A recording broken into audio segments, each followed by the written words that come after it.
നമസ്കാരം ചേട്ടാ. മച്ചാട് പറമ്പാണ്. ഉച്ചയ്ക്ക് ഭക്ഷണം കഴിച്ചിട്ട് മച്ചേട്ടൻ ആന കഴുകാനുള്ള സാധനങ്ങൾ ഉണ്ടാക്കുക. എന്താ വെച്ചാൽ ഇപ്പോൾ ഫുള്ള് ബ്രഷില്ലേ നമ്മുടേത്. ഇതിപ്പോൾ പഴയ കാലത്ത് ഇപ്പോഴും ചകരിക്ക് കഴുകുന്നുണ്ട്, പക്ഷെ പഴയ കാലത്തുള്ളൊരു സിസ്റ്റം കാണിച്ചു തരാട്ടാ. മാഷേട്ടാ എന്താന്ന് ഒന്ന് കാണിച്ചു തരുമോ?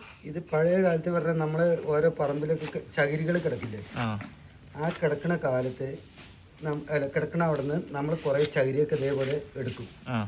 എടുത്തിട്ട് ഇതേപോലെ ചെത്തി കൂട്ടി വൃത്തിയാക്കി ഇങ്ങനെ മുഖപ്പൊക്കെ ചെറുതായിട്ട് ഇങ്ങനെ ചെത്തി വെക്കും. ഇതെന്തിനാ വെച്ച് കഴിഞ്ഞാൽ പിന്നീട് നമ്മൾ പോകുമ്പോ ഇങ്ങനെ അത് സ്റ്റോക്ക് ചെയ്ത് വെക്കുക. നമുക്ക് പെട്ടെന്ന് കിട്ടില്ല, പെട്ടെന്ന് കിട്ടില്ല. അപ്പൊ അതിങ്ങനെ കയറിന്റെ കൂടെ തൂക്കൂല്ലേ? കയറിന്റെ ഉള്ളിൽ കൂടെ അത് ഈ ഒരു തുളയുണ്ട്, ആ തുള കണ്ടില്ലേ, ആ തുളയുണ്ടാക്കി ഇതിങ്ങനെ ഇതിന്റെ മുകളിൽ ഇപ്പൊ മറ്റേ നമ്മളെ ആൾക്കാർ മറ്റേ ബ്രാൻഡിനൊക്കെ കോർത്ത് വെക്കുന്ന പോലെ ചൂണ്ടിട്ട് ഇങ്ങനെ മീൻ പിടിച്ചിട്ട് ഓരോന്ന് കോർത്ത് വെക്കില്ലേ. ഇതൊക്കെ ജൂൺ ജനറേഷൻ പിള്ളേരെ അവർക്കൊന്നും അറിയില്ലാന്ന് പറഞ്ഞ മാഷേട്ടെ. അപ്പൊ അതൊക്കെ കറക്റ്റായിട്ട് പറഞ്ഞു തരിക.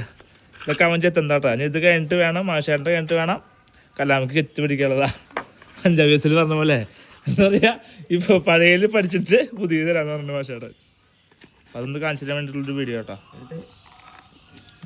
പണി കുറച്ചുണ്ട്.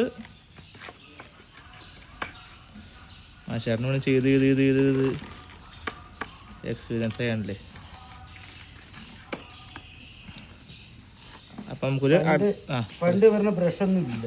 അതെ നമ്മൾ ഇത് കാലത്തെണിച്ച് ഇതൊക്കെ ചെത്തിക്കൂട്ടി ആന കഴുകാൻ തയ്യാറെടുപ്പാണെങ്കിൽ പിന്നെ നമ്മൾ ഇതേപോലെ ചെത്തിക്കൂട്ടി വെച്ചിട്ടുണ്ടെങ്കിൽ നമുക്ക് എടുക്കുക, ചെത്തുക, തുടങ്ങുക. ഇല്ലെങ്കിൽ കാലത്തെണിച്ച് ഇതേപോലെ ചകിരി എടുത്തിട്ട് വന്ന് ചെത്തി റെഡിയാക്കി വെക്കും. എന്നിട്ട് ആനയെ കഴുകാൻ ഇറക്കുള്ളൂ.